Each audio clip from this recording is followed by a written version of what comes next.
Hello everyone, this is Swati. Welcome to Shreeji classes. तो आज हम लोग some basic concept of chemistry के क्वेश्चंस करेंगे। जो 11 क्वेश्चन ऑलमोस्ट हम लोगों ने कर लिए थे, आज 12th क्वेश्चन करते हैं। सेकंड चैप्टर स्टार्ट कर दिया, एटॉमिक स्ट्रक्चर, आप चाहें तो देख सकते हैं। और 12th का भी सॉलिड स्टेट चैप्टर कंप्लीट हो गया है। मंडे से, आई थिंक मंडे या वेंसडे से नया चैप्टर स्टार्ट कर दिया जाएगा, ठीक है। क्योंकि जनरल क्लासेस जो फिज़िक्स और केमिस्ट्री की जनरल साइंस की क्लासेस होती हैं वो मंडे और ट्यूसडे होती हैं, तो वेंसडे को स्टार्ट कर दिया जाएगा। तो आप चाहे तो जनरल साइंस की क्लासेस भी देख सकते हैं, सारे गवर्नमेंट एग्ज़ाम के लिए है, सारे वनडे एग्ज़ाम्स के लिए आप चाहे तो देख सकते हैं। क्वेश्चन हम करते हैं। हमारा 12th क्वेश्चन है, question number 12।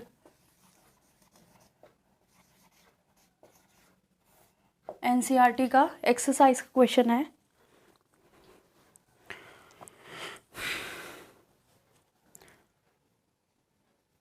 The pressure is determined as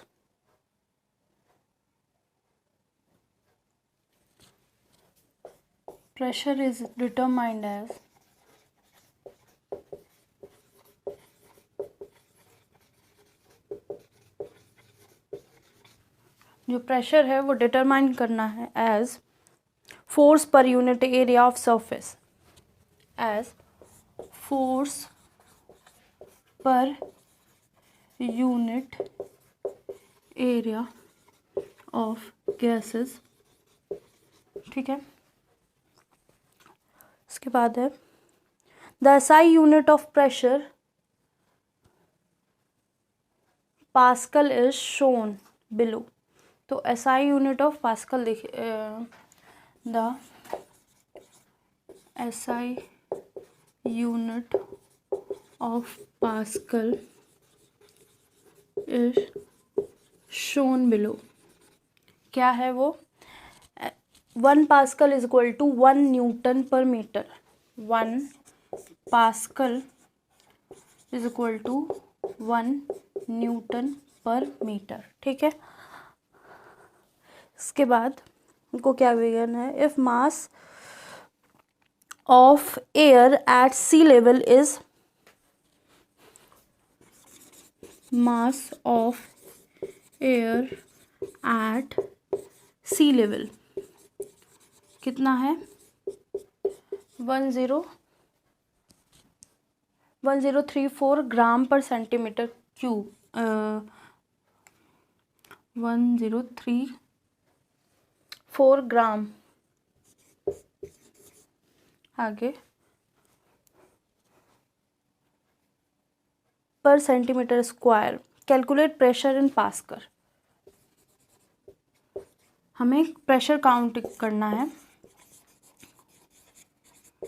किसमें? पास्कल में, ठीक है। ये है हमारा क्वेश्चन। और कुछ गिवन है?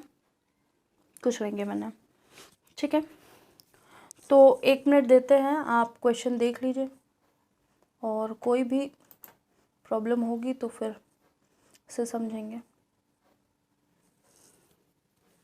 तो क्वेश्चन है, pressure is determined as force per unit area of gases. The SI unit of pascal is, SI unit of pascal दे दिए, 1 pascal is equal to newton per metre. जो पास्कल है वो यूनिट ऑफ प्रेशर है, newton per metre भी unit of pressure है। तो मास of air दे दी है, प्रेशर हमें निकालना है, ठीक है।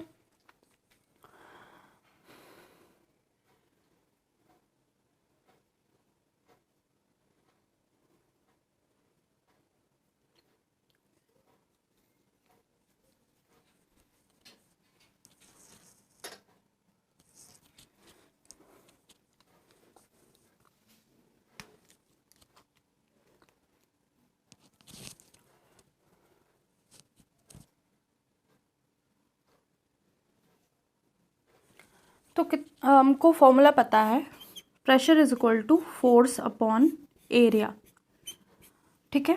तो फोर्स को क्या लिख सकते हैं? m इंटू जी अपॉन एरिया, ठीक है, ये लिख सकते हैं, ठीक है। तो मास कितना गिवन है? 1034 ग्राम एंड 9.8 क्या है जी की वैल्यू अपॉन सेंटीमीटर स्क्वायर। तो कितना हो गया 1034 जो हमको गिवन है, ठीक है, ये हमको गिवन है मास एट सी लेवल। तो 34 ग्राम इंटू 9.8 जो एक्सेलरेशन है मीटर पर सेकेंड स्क्वायर, ग्रेविटी की वैल्यू है, अपॉन सेंटीमीटर स्क्वायर, ठीक है। अब क्या करना है, एरिया की वैल्यू लिखनी। एरिया कितना है,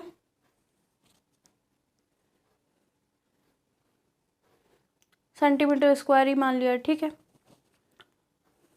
इसमें कुछ ऐसा दिया, पर यूनिट एरिया है, पर यूनिट एरिया मतलब 1 मीटर स्क्वायर, ठीक है, ऐसा दिया है। तो हम क्या करेंगे, इसकी यूनिट्स चेंज कर लेंगे, ठीक है, यूनिट्स चेंज करेंगे, उसके बाद जो वैल्यू आएगी वो लिख लेंगे, into 1 kg upon 1 kg upon 1000 ग्राम लिख सकते हैं, ग्राम से ग्राम कैंसिल हो जाएगा, ठीक है। फिर उसमें पर मीटर स्क्वायर है तो 100 का स्क्वायर सेंटीमीटर स्क्वायर, ठीक है। यहाँ पे एरिया क्या है, पर मीटर स्क्वायर लिखा है ना, पर यूनिट एरिया, ठीक है। तो अगर मीटर इनवर्स लिखा है तो मीटर में ही चाहिए हमको, क्योंकि न्यूटन मीटर में हम करेंगे। फिर इसको डिवाइड कर देंगे 1 मीटर स्क्वायर से, 1 मीटर स्क्वायर, ठीक है।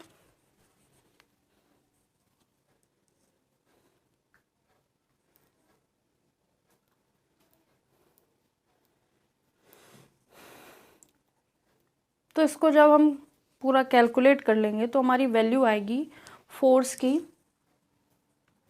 1.01 10 टू द पावर 5, ठीक है, ऑलमोस्ट इतनी ही आएगी। सेंटीमीटर से सेंटीमीटर स्क्वायर कट गया, मीटर से ग्राम से ग्राम, 1.01 10 टू द पावर 5। क्या क्या रिमेनिंग बचा है वो हम लिख लेंगे, क्या है, केजी है,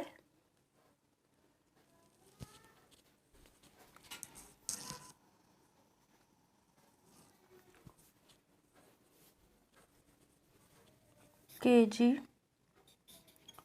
मीटर इनवर्स, और कुछ यहाँ पे रिमेनिंग है सेकेंड स्क्वायर, ये वाला सेकेंड स्क्वायर, ठीक है। तो ये हमारी वैल्यू केजी पर मीटर पर सेकेंड में आ गई,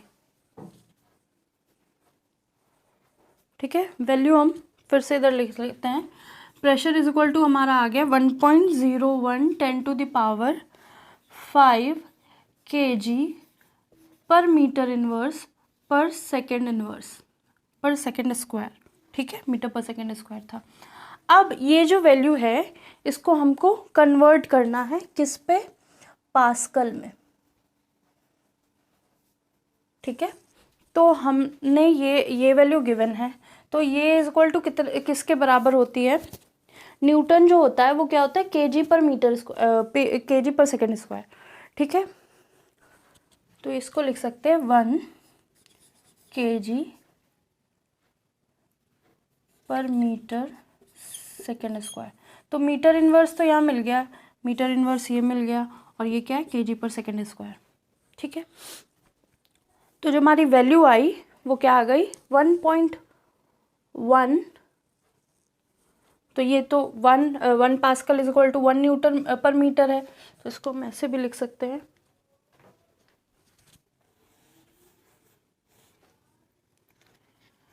KG second square metre inverse, ठीक है। तो पास्कल प्रेशर की वैल्यू पास्कल में क्या है 1.01 10 टू द पावर 5 पास्कल, ठीक है। ये हमारा क्वेश्चन का आंसर, उसमें कुछ नहीं करना, बस कैलकुलेट करके ये वैल्यू रख देनी है, हमको बस पता होना चाहिए कि कौन कौन सी वैल्यू है। 1 मिनट का टाइम देते हैं आप, इसको नोट कर लीजिए। जो वैल्यू नीचे नहीं लिखी है, कट कर रही है, वो हमने साइड में लिख दिया।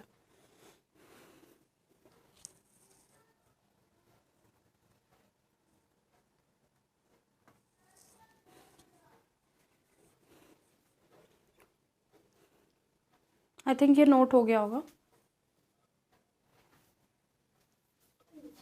अब हमारा नेक्स्ट क्वेश्चन है, what is SI unit of mass. Question number 13, SI unit of mass क्या है?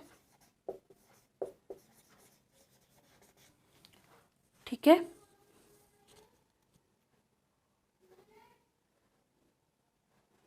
ठीक है, SI unit of mass, how it is defined, या डिफाइन मास। ठीक है, तो फर्स्ट क्वेश्चन तो इजी है, तो सेकंड वाला भी इजी है, इतना कोई बड़ी बात नहीं। आप लोग 11th में हैं, आपने बहुत सारी चीज़ें पढ़ी होंगी अभी तक।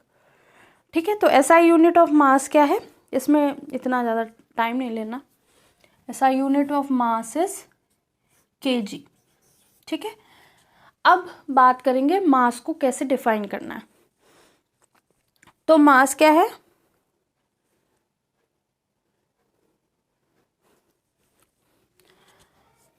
मास is defined as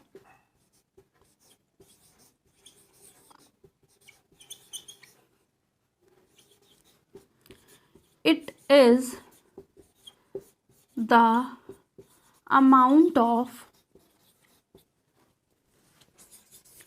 substance present in matter। किसी भी मैटर के अंदर जो सब्सटेंस प्रेजेंट होगा उसको क्या कहेंगे?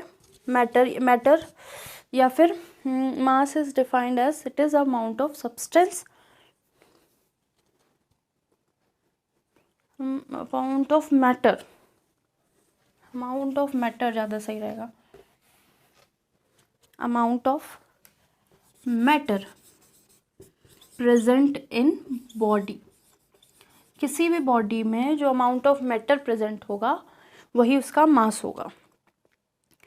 एट एनी टाइम, किसी भी टाइम पे, एट एनी टाइम और एनी टेम्परेचर, मतलब हमेशा इतना ही मास मैटर होगा। अब जब ग्रेविटी चेंज होगी, ये सब चेंज होगा, तो वो सब कहाँ अप्लाई होगा?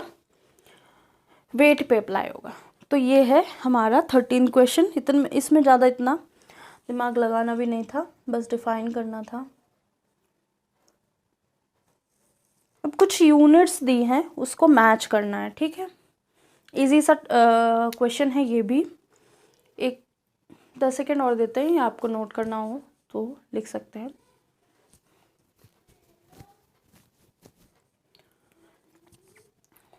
बहुत इजी से क्वेश्चन है, फर्स्ट चैप्टर है, इतने ज़्यादा डिफिकल्ट नहीं है।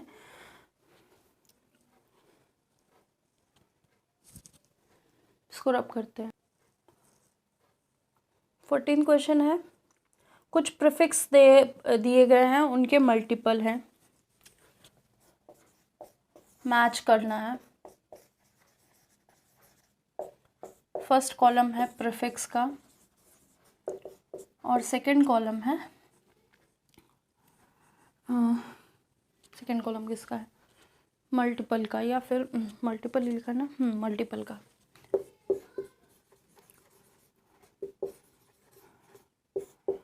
तो पहला टर्म है माइक्रो, दूसरा टर्म है डेका, तीसरा टर्म है मेगा या मेगा, चौथा टर्म है गीगा, पांचवा टर्म है, ये पास लिख गए, फिर से लिख देते हैं। पहला है माइक्रो, दूसरा है डेका, तीसरा है मेगा, फिर गीगा, लास्ट टर्म है फेम्टो। ठीक है, और इधर मल्टीपल कौन कौन से दे रखे हैं? 10 की power 6, 10 to the power 9, 10 to the power 6, 10 to the power 9, फिर 10 to the power -6, 10 to the power -15,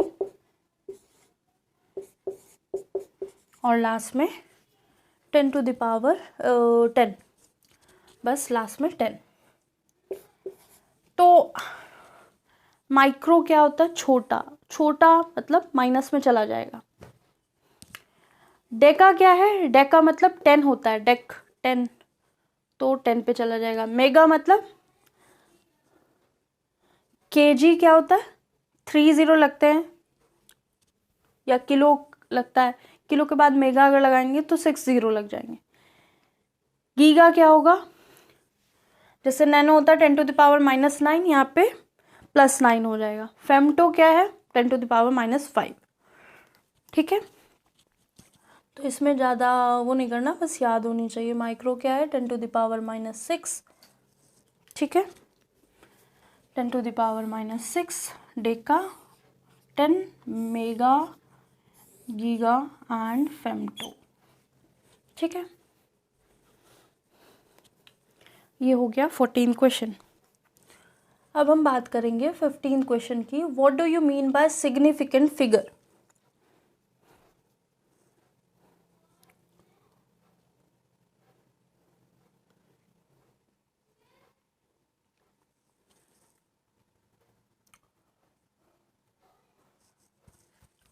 देखिए, सिग्निफिकेंट फिगर ये 15 क्वेश्चन है। मतलब जब मेज़र करते हैं ना, जैसे कोई भी लिखा है 1.3213 ऐसे कुछ लिखा है, तो ये जो है सिग्निफिकेंट फिगर की तरह बोला जाएगा। जहाँ तक वो मल्टीप्लाई होकर या डिवाइड होकर कोई एक्यूरेट वैल्यू होगी, वो होगा सिग्निफिकेंट फिगर। ठीक है, सिग्निफिकेंट फिगर करते हैं। What is significant figure? इसको नोट कर लिया होगा। तो क्वेश्चन क्या है? व्हाट इज सिग्निफिकेंट फिगर, या what do you mean by significant figures? What do you mean by significant figures?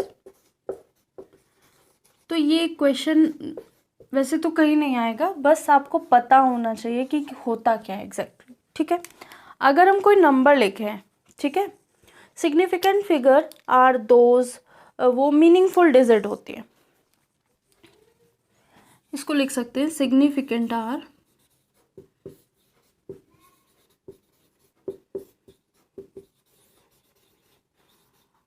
Meaningful digit.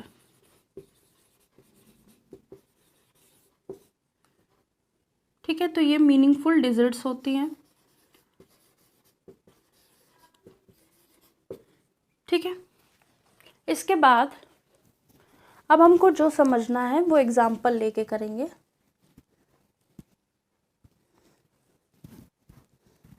ठीक है, या फिर इसके आगे लिख सकते हैं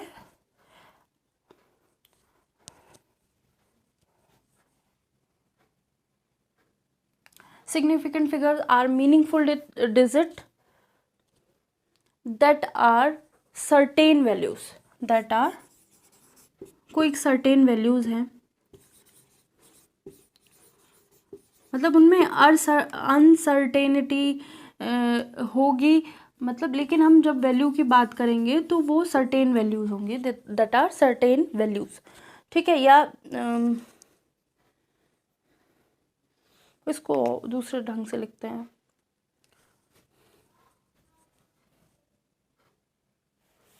digits that are known with certainty. ठीक है, अब हम एग्जाम्पल लेते हैं। वैसे ये आएगा नहीं कहीं, बस हमको पता होना चाहिए कि सर्टेन वैल्यू होती क्या, सिग्निफिकेंट फिगर्स होते क्या। अगर हमने जैसे लिखा कि 1.3 लिख दिया,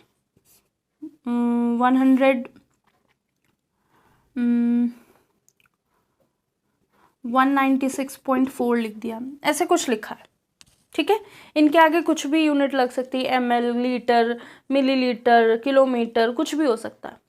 तो यहाँ जो है क्या होगा, जो 1 है ये एक सर्टेन वैल्यू है, ये सर्टेन वैल्यू है इसमें, तो यहाँ पे क्या है 1 इज सर्टेन, और जो 3 है पॉइंट के बाद वाला है वो क्या होगा अनसर्टेन। वैसे ही यहाँ पे 196 is certain and 4 is uncertain. ठीक है, चेंज भी हो सकता है, ज़रूरी नहीं कि ये वाला जो हो मतलब हमारे हो सकता है मैं स्केल में चेंज हो जाए, तो पॉइंट में थोड़ा बहुत चेंजमेंट आ सकते हैं। तो अगर बोलेंगे कि total number of significant figure कितने हैं, ठीक है, तो यहाँ पे सिग्निफिकेंट फिगर कितने हैं, तो यहाँ पे 3 सिग्निफिकेंट फिगर हैं, और यहाँ पे 1 2 सॉरी यहाँ पे तो 2 हैं, यहाँ पे 1 और 3 दोनों सिग्निफिकेंट फिगर हैं।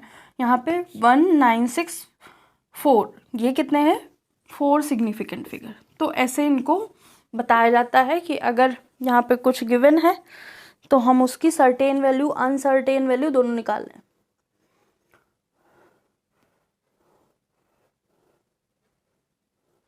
तो मीनिंगफुल डिजिट्स होनी चाहिए, ठीक है। और इसको ऐसे भी बोल सकते हैं total number of digit present in a number,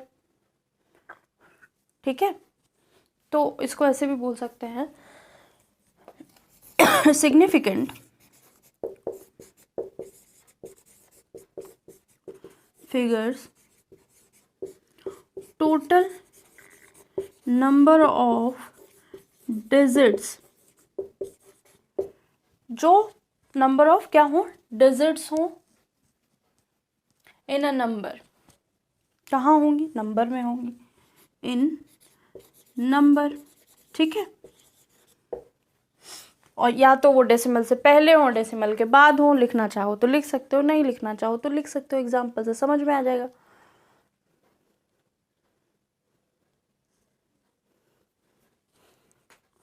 ठीक है, इंक्लूड करेगा अनसर्टेन नंबर भी, अनसर्टेनिटी होगी वो भी, सर्टेन नंबर होगा वो भी, ठीक है। तो ये हमारा 15th क्वेश्चन।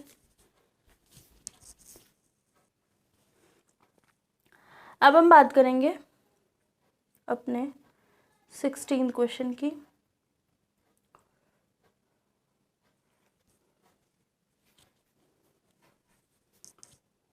सिक्सटीन क्वेश्चन थोड़ा इंपॉर्टेंट हो जाता है। यहाँ पे क्या है एक सैम्पल गिवन है, ये आप लिख लीजिए, उसके साथ हम डिस्कस कर पहले लिख लेंगे क्वेश्चन फिर डिस्कस करेंगे, ठीक है, हो गया होगा।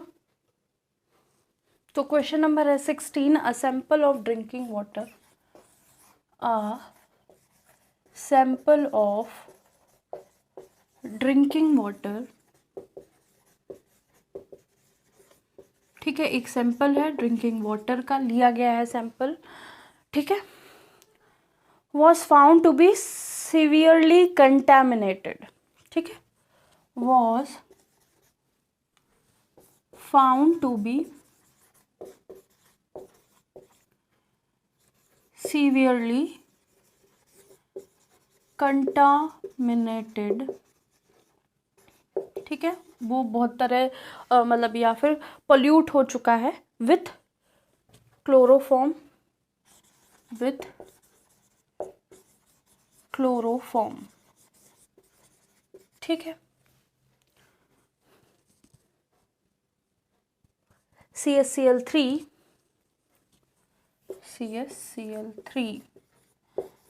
supposed to be, सपोज कर सकते हैं कि इससे कार्सिनोजेनिक इन नेचर, मतलब वो क्या होगा कार्सिनोजेनिक मतलब कैंसर कॉजिंग है, ठीक है, क्लोरोफॉर्म मिल रहे हैं पोल्यूटेड वाटर में, तो क्या होगा वो कार्सिनोजेनिक होगा, कार्सिनोजेनिक होगा, ठीक है, in nature. The level of contamination was 15 ppm by mass. The level of contamination is 15 ppm by mass. अब हमको सबसे इम्पोर्टेंट चीज़ मिल गई है। अब वो क्वेश्चन में कुछ भी पूछेगा हम बता सकते हैं। Express this in percentage by mass. पहली चीज़ हमें बतानी है, express in percentage by mass, ठीक है। सेकेंड थिंग हमें बतानी है, determine the molality of chloroform, ठीक है। मोलैलिटी फाइंड करनी है, फाइंड मोलैलिटी ऑफ CaCl3।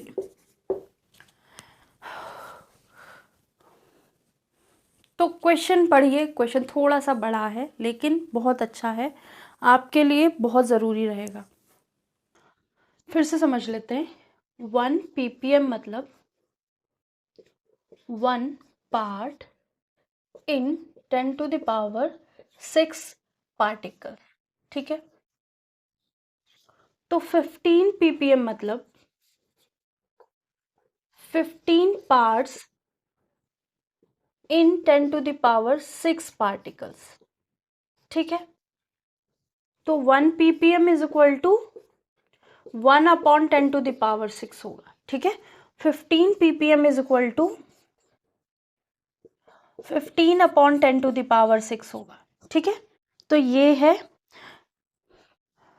ये पार्ट्स पर मिलियन की बात हो गई, ठीक है। अब हमको क्या करना है, इसको मास परसेंटेज में डिफरेंट चेंज करना है। तो ये क्या है, mass by mass percentage is equal to 15 divided by 10⁻6 into 100, तभी तो परसेंटेज बनेगा। किसी को परसेंटेज में चेंज करना हो तो 100 से मल्टीप्लाई करते हैं, फ्रैक्शन में चेंज करना हो तो 100 से डिवाइड करते हैं, ठीक है। तो आ गया 15 इंटू 10⁻⁻4%, या फिर इसको लिख सकते हैं 1.5 10⁻⁻3%, ठीक है। तो ऐसे हम ये लिख सकते हैं। अब हम करेंगे मोलैलिटी।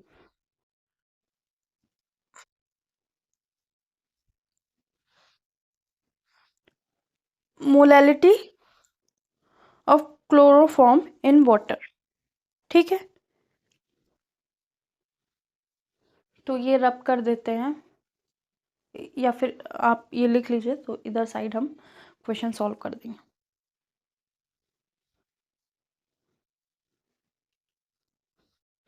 तो सैंपल हमारे पास कितना हो गया, 1.5 10⁻³ ग्राम हो गया, या फिर इसको लिख सकते हैं ऐसे कि इक्वल्स टू 1.5 10⁻³ ग्राम पर 100 ग्राम वाटर, ठीक है। 100 ग्राम वाटर में हमारे पास जो सॉल्यूट है वो कितना है, 1.5 10⁻³ ग्राम पर 100 ग्राम ऑफ वाटर।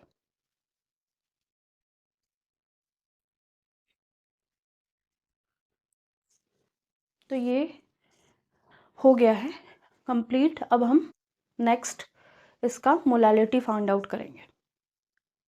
तो मोलैलिटी का फॉर्मूला क्या है, mass upon molar mass into 1000 upon mass of क्या, सॉल्वेंट इन ग्राम, ठीक है।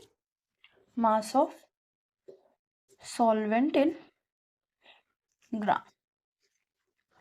तो अभी क्या है, हमें मास बाय मास की मैंने, तो इससे हम 1.5 10⁻³ ग्राम मान सकते हैं। क्लोरोफॉर्म जो है हमारा सॉल्यूट 1.5 10⁻³ ग्राम, ठीक है। कहाँ, 100 ग्राम ऑफ सॉल्वेंट में, ठीक है। तो मोलर मास निकाल लेते हैं, इंटू 1000 अपॉन 100 इसको लिख लेते हैं। और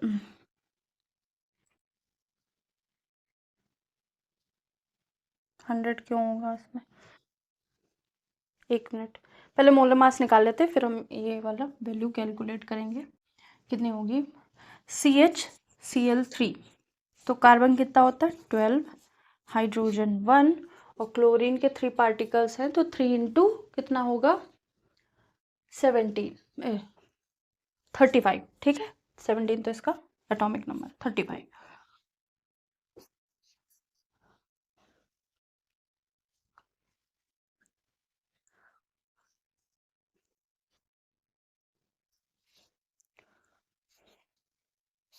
एक 118, ठीक है।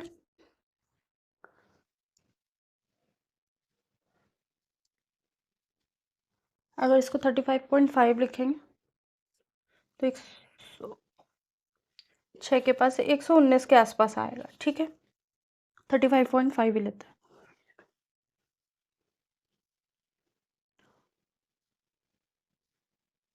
ठीक है, तो ये अब हम निकालेंगे मास ऑफ सॉल्वेंट इन ग्राम। तो मास ऑफ सॉल्वेंट कितना है? 100, ठीक है। इसको 109 लिख सकते हैं। कैलकुलेट करेंगे 1 2 और 10⁻³ को नीचे ले आएंगे तो एक और 10 कट जाएगा। इसको अगर हम नीचे ले आते 1.5 इंटू, तो 10⁻² हो जाएगा 119।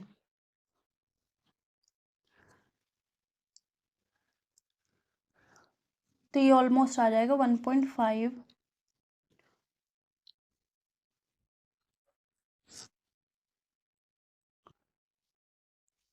ये ऑलमोस्ट आ जाएगा 1.25 10⁻⁻4 मोलर, ठीक है।